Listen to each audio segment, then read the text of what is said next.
দেওয়া লাগে জীবন দেবো। কে আসবে দেখার সময় নাই।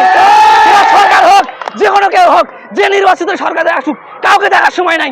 সে যে কোনো দলে হোক, আমাদের দশম গ্রেড থাকবে, ছিল, আমি তো থাকবো ইনশাল্লাহ।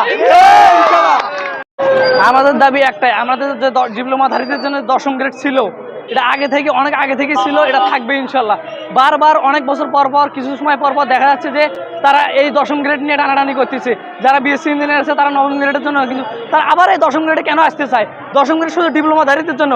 এই দশম গ্রেডের জন্য জীবন দেওয়া লাগে তাও দেবো, তবে দশম গ্রেড ছাড়বো না ইনশাল্লাহ। দেশের এই নির্বাচনের আগে, সুষ্ঠু নির্বাচন হওয়ার আগে দেখবেন একটা বানচালের জন্য সুপারিশের একটা প্রস্তাব আসছে, যার ফলে আমরা আবার রাস্তায় নেমেছি। আমরা তো রাস্তায় নামার কথা না, আমরা তো পরের টেবিলে থাকার কথা। কেন আমরা এই আন্দোলনে বারবার আসবো? আমাদের তো পদ একটাই থাকবে, সেটাই থাকার কথা, কিন্তু বারবার কেন আমাদের এই আন্দোলন করা লাগছে? এর একটা সুষ্ঠু সমাধান চাই। বারবার আমরা এই আন্দোলন করতে চাই না, আমাদের কাজ শুধু পড়াশোনা করা। আমরা রাস্তায় থাকতে চাই না, দেশকে শান্ত রাখতে চাই। দাবি পূরণ না হবে না মানে আমাদের 7টা দফা আছে, 7 দফা আছে। এই 7 দফা পূরণ না হওয়া পর্যন্ত আমরা রাস্তা ছাড়বো না। আমরা রাজপথে থাকবো যতদিন পর্যন্ত আমরা এই দশম গ্রেড না পাচ্ছি। দশম গ্রেডে যদি অন্য কেউ পদক্ষেপ করে, জীবন দেওয়া লাগে জীবন দেবো। কে আসবে দেখার সময় নাই। সরকার হোক, যে কোনো কেউ হোক, যে নির্বাচিত সরকারে আসুক, কাউকে দেখার সময় নাই। সে যে কোনো দলে হোক, আমাদের দশম গ্রেড থাকবে, ছিল, আমি তো থাকবো ইনশাল্লাহ। আমাদের সন্তানদের ভবিষ্যৎ চিন্তা করুন। আমাদের সন্তানদের ভবিষ্যৎ চিন্তা যদি না করে থাকেন, তাহলে গ্যাজেটের মাধ্যমে পলিটেকনিক ইনস্টিটিউট বন্ধ ঘোষণা করুন।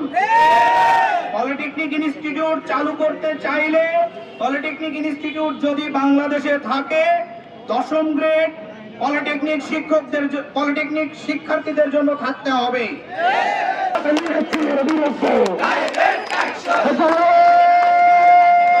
চালো,